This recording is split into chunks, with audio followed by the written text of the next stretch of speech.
stay up out the way, don't get your shit splat. Stop, let this shit slide and get your lick back. And get your lick back, get your lick back. If a nigga owe you something, ain't no chit chat. Better stay up out the way, don't get your shit splat. Stop, let this shit slide and get your lick back. And get your lick back. I feel like I'm JX. J-Way. I'm a perfectionist. Adderall got me restless. I'm gone. Run with a wild crew, they get reckless. Young boy, come up off that neck. Give me that. To the trends. See a lead, be the band. Good morning and welcome to another episode of Corner to Copa. We are here with another potential free agent selection by the Detroit Tigers. The third base position is another position that we hope to address as far as the corner infielder's position at the offensive and defensive side of the ball. And Alex Bregman is the next candidate. He is 30 years old. He is a free agent, and he is looking to break the bank this winter.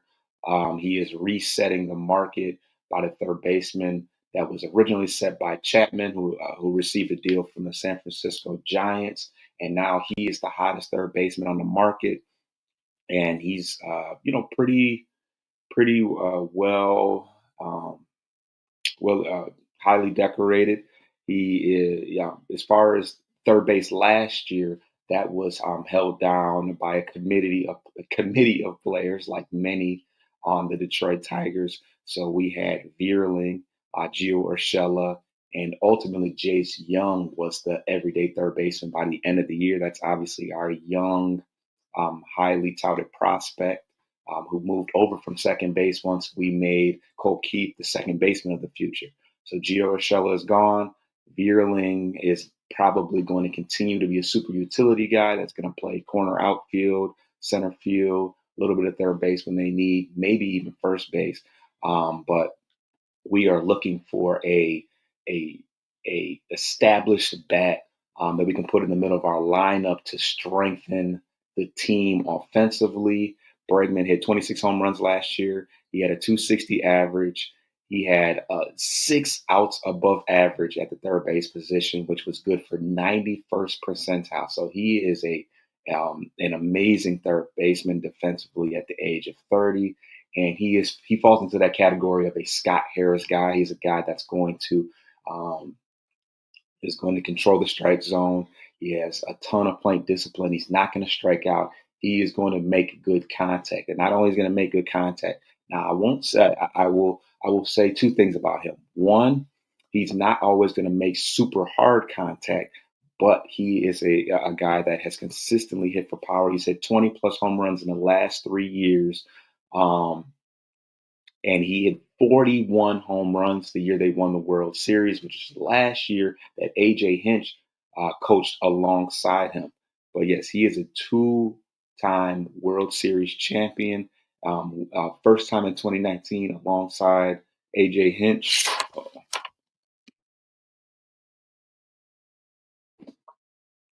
In 2019 alongside A.J. Hinch. And the other thing, the one thing I will say about him is that he did struggle with runners in scoring position. Obviously, we need some guys that are good run producers and are going to convert with runners on and runners in scoring position. And that is one aspect that he struggled with last year, and it's the reason why his RBIs have dropped. He had 26 home runs last year, but I think he had like 70 some RBIs, if I'm not mistaken. Let's see if I can pull that up real quick. He had 75 RBIs with 26 home runs. So looks like a lot of solo home runs. But I mean, you put guys like Parker Meadows around. First of all, you got the best center fielder in the game, and then arguably one of the better third basemen in the game. You got a strong defense off the strength of that alone.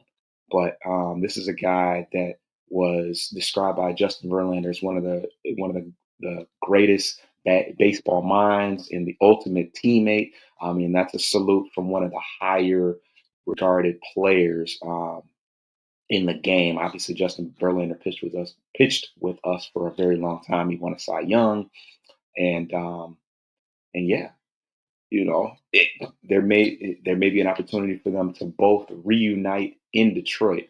Obviously, it would be reunification for Justin Verlander in Detroit, but they could both play together as teammates in Detroit as well. The Tigers have been rumored to being to being um,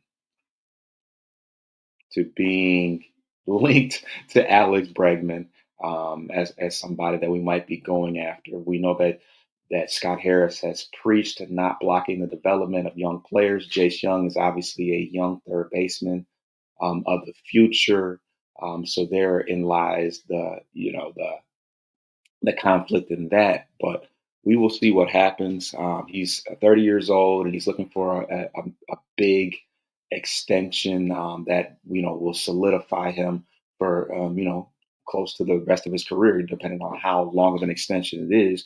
But he's a guy that has consistently played 150 plus games. So as he gets up there in age, he's remained consistent in certain aspects. Certainly his defense, the power numbers have, he hasn't got back to that 41 home run type year, but we know Houston is a pretty batter friendly ballpark.